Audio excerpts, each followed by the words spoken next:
Hi everyone, this is Jim. Welcome to this Blitz chess postmortem of my Blitz game number 334. I was white here and played d4, and we get into a very interesting opening known as the Budapest Gambit. So after these two moves, d4, c4, and black playing knight f6, I'm expecting either e6 to go into a Nimzo Indian, or g6 to go into a King's Indian or a Grunfeld, or other moves are possible, c5 for a Benoni. But e5 is the Budapest Gambit.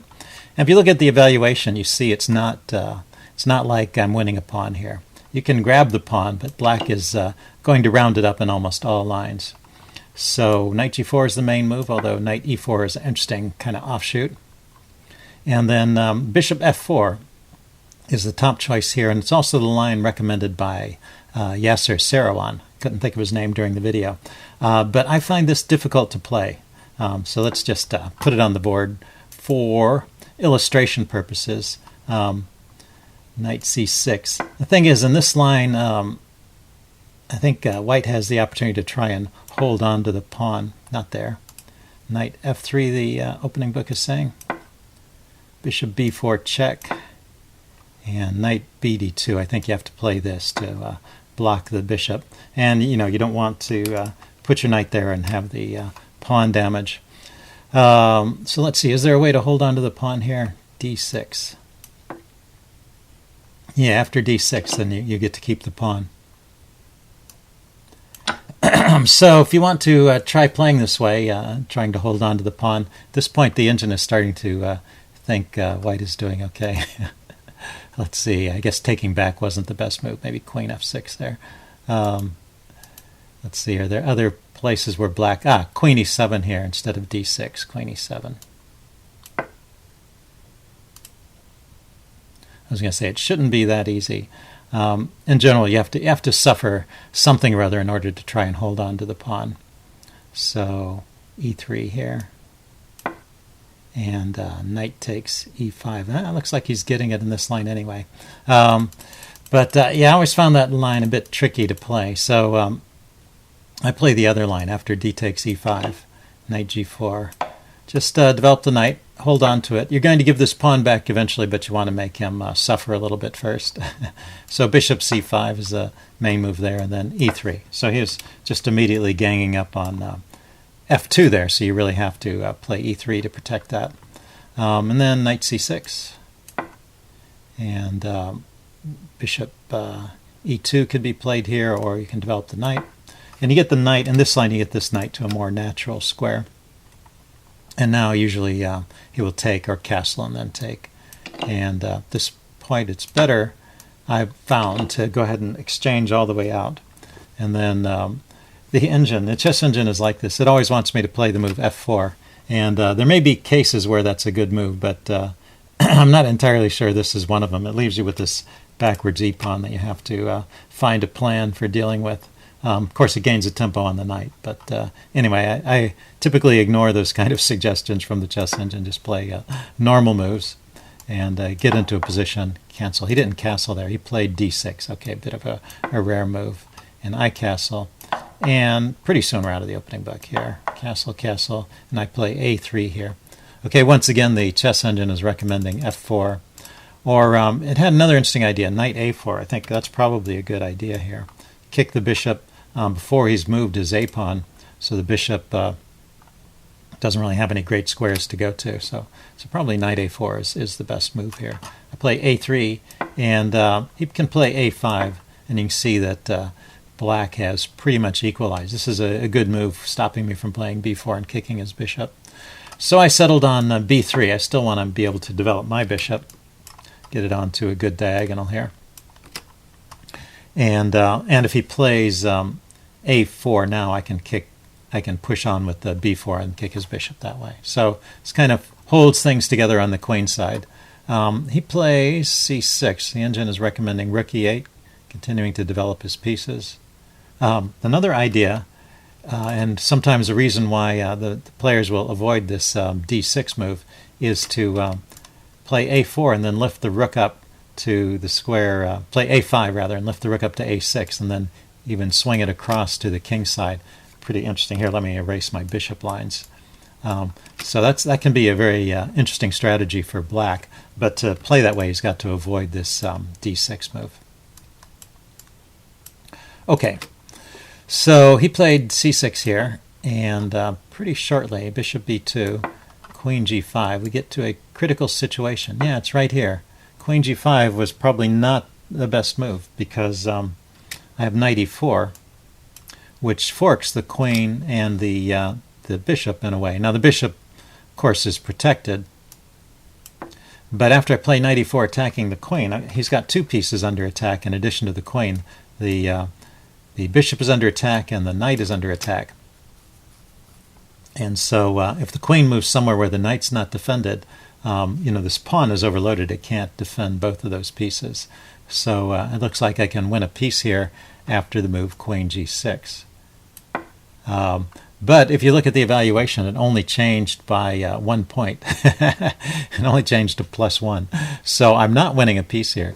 So this is the interesting point. I played the move knight takes c5, figuring he has to take back and I will win a piece here.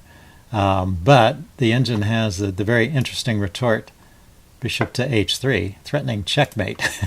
So I don't have time to take his piece. Of course, I am a piece up right now. But, well, if I pause to defend, then his knight can escape with check. And then he can grab my knight here. Oh, he's got to save his bishop first. That's right. Bishop to g4 hitting the queen. Queen g3, and now he can grab my knight. And we look at it, the material is even. He has a doubled pawn here, so I have a slight edge. But opposite colored bishops, well, it'll be an interesting game. It'll still be a game with a lot of force on the board. Not necessarily drawish, but not winning a piece either. So that bishop h3 resource is pretty interesting, followed up by knight takes. There was another way to try and hold on to this. So bishop h3, instead of bishop f3, I was thinking I could play the move g3, maybe giving up the rook here. So he takes, I take, and then queen to e4. Threatening checkmate again. Yeah, so he doesn't grab the rook. He threatens checkmate and gets a piece this way. So I have to play f3 or bishop f3. Looks like bishop f3 is best. Queen takes e5, and now I can move my bishop back here and defend my rook. And once again, I'm a pawn up. Here he gets to, we have the same colored bishops, and he gets to trade them off. And it looks like maybe his piece activity compensates for his pawn structure here, because it's giving black the edge in this line. So pretty interesting. This bishop h3 is a dangerous threat. So the best way for me to play is not to take the bishop here, but to take the knight. Bishop takes e5. And now queen takes e4. He grabs my knight because I left the knight hanging there.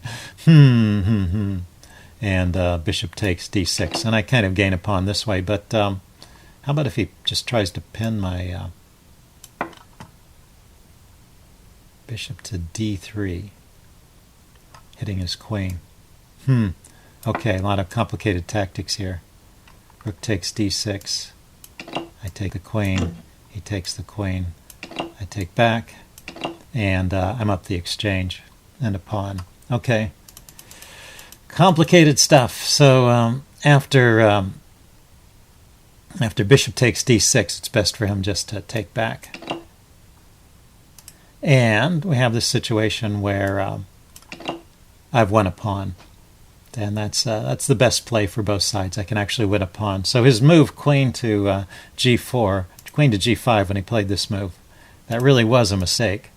And knight e4 is the best way to take advantage of it. But after queen g6, I need to take the knight and not the bishop because of the tactic with bishop h3. Okay, well, I grabbed the knight, and he just took it back.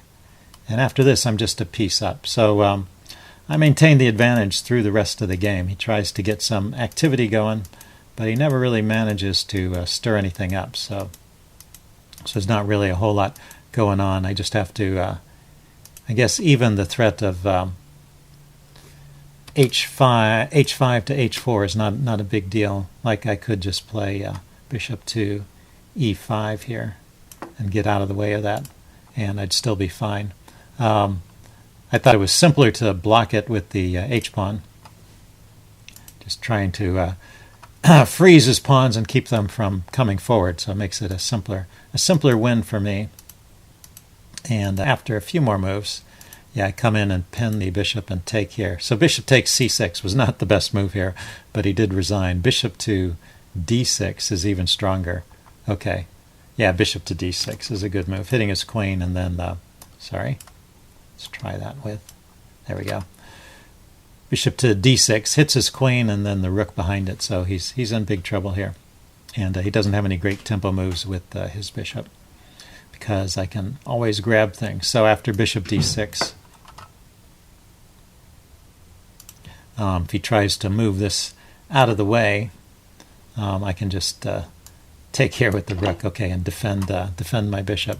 So that's all losing. But after bishop takes c6, it's still losing. If he takes the bishop, I take his queen.